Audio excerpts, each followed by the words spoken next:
Waalaikumsalam warahmatullahi wabarakatuh. Perkenalkan Ibu, nama saya Etika Firdausita. Saya mahasiswa dari Stikes Dr. Subandi. Nah, tujuan saya ke sini itu mau melakukan penyuluhan tentang TBC. Karena kenapa saya mau melakukan penyuluhan tentang TBC? Menurut data pengkajian yang sudah saya lakukan kemarin, peningkatan penderita TBC di desa ini meningkat. Benar nggih, Bu? Oke. Baik, sebelumnya perkenalan dulu, Bu. Namanya siapa? Namanya Ibu Niken. Oh, Ibu Niken nggih. Baik. Nanti saya akan melakukan penyuluhan kurang lebih selama 30 menit nggih. Enggak apa-apa nggih.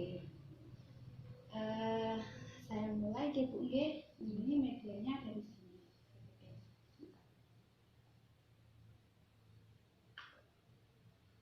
Nah, sebelumnya Ibu Niken apakah sudah pernah tahu apa itu yang dimaksud dengan TBC?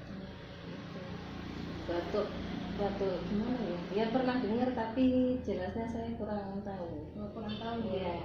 Nah, tadi TBC yaitu penyakitnya ya batuk itu, tapi yang jelas lagi TBC itu penyakit infeksi yang disebabkan oleh bakteri Mycobacterium tuberculosis, dan bakteri itu sangat kuat, Bu. Jadi kenapa pengobatan TBC itu membutuhkan waktu yang cukup lama, yaitu karena bakteri Mycobacterium tuberculosis itu bakterinya sangat kuat, jadi butuh waktu yang lama buat mengobatinya.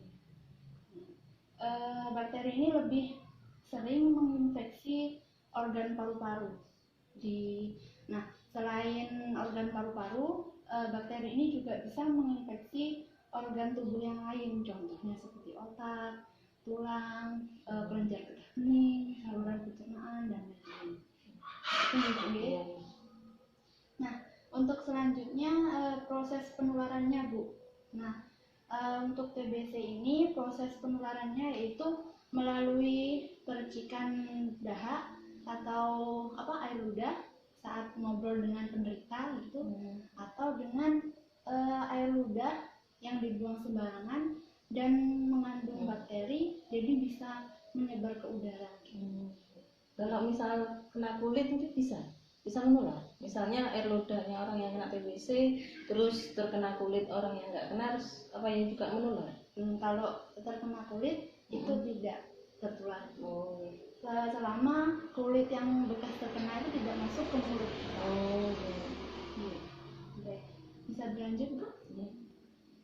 Untuk selanjutnya, apa saja tanda dan gejalanya? Sebelumnya Ibu sudah pernah dengar tanda dan gejala TBC itu seperti apa?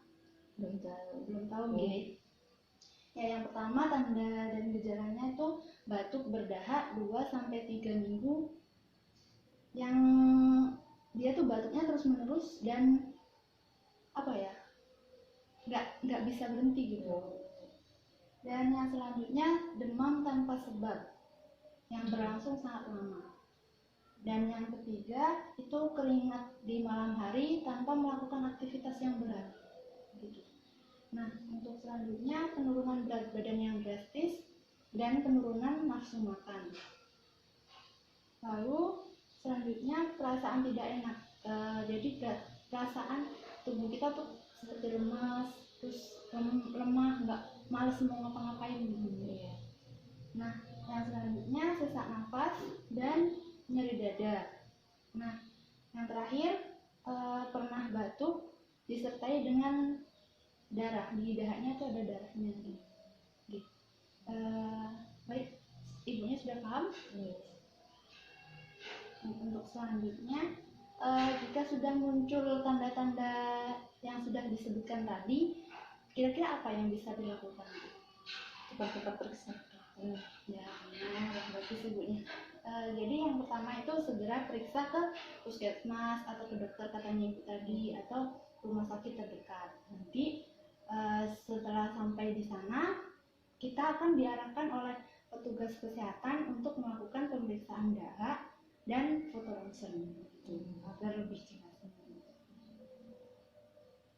Nah, untuk selanjutnya, kira-kira nih menurut ibu TBC ini bisa sembuh atau tidak sih? Bisa. Bisa nih. Tapi apa mematikan ya? Kan teman saya ada yang meninggal karena TBC. Apa terlambat penanganan atau gimana itu? TBC memang bisa membuat penderitanya tuh meninggal. Tapi dengan catatan kalau penderitanya itu tidak mengonsumsi obat dengan teratur atau benar, begitu. Jadi sebenarnya TBC itu dapat disembuhkan bila obatnya itu diminum secara teratur dan benar selama 6 sampai 8 bulan. Itu tidak boleh berhenti. Bisa dilanjutkan Ibu ya? Nah, untuk cara pencegahan penularan penyakit TBC itu yang saat pertama itu untuk penderitanya Ibu. Nah, untuk penderitanya itu yang pertama minum obat secara teratur sampai selesai, jadi tidak boleh berhenti tadi. Nah, yang kedua menutup mulut saat bersin dan batuk.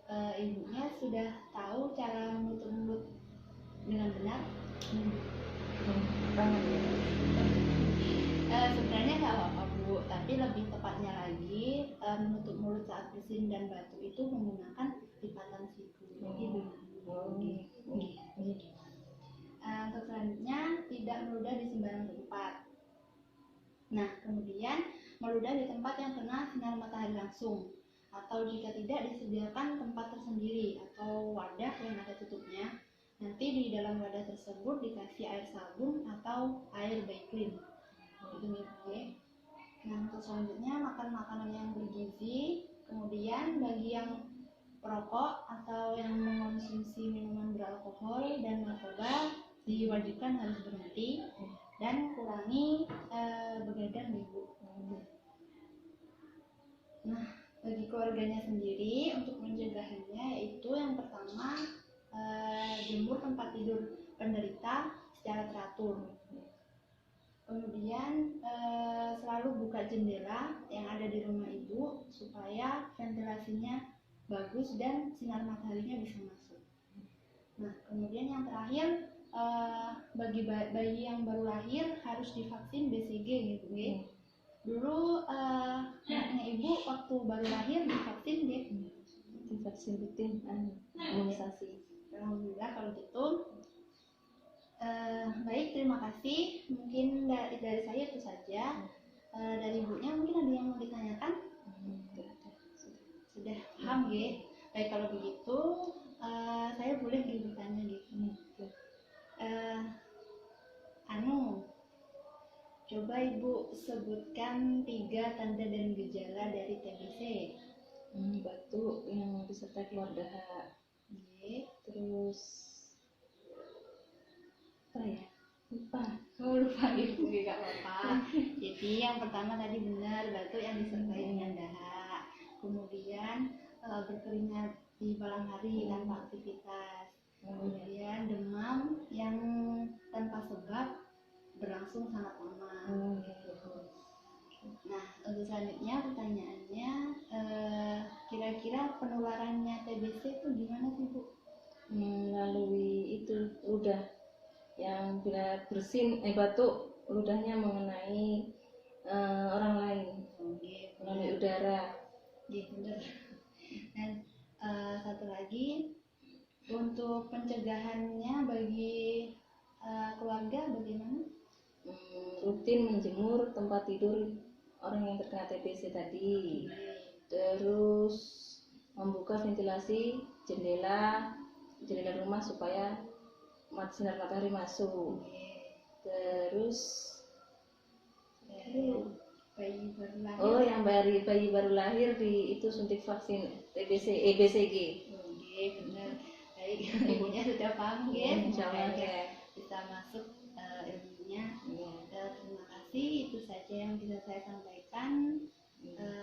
Saya tutup ya Bu. Assalamualaikum warahmatullahi wabarakatuh. Waalaikumsalam warahmatullahi wabarakatuh.